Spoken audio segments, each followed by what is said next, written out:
Yakışıyam, siz necəsiniz?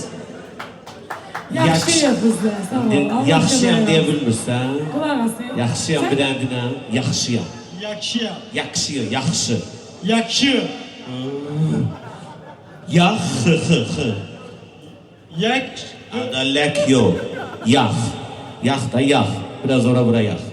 Yakşı. Ev yox, buna da şükür. Dil açdı, yazıq.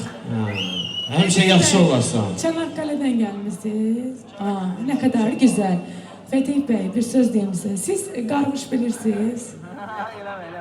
Qarğış, bir dəqiqə.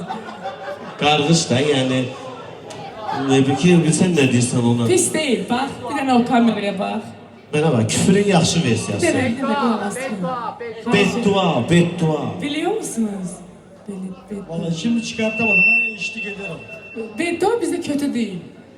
Bak mesela ben diyorum ki seni seçkin kal. Bu beddua.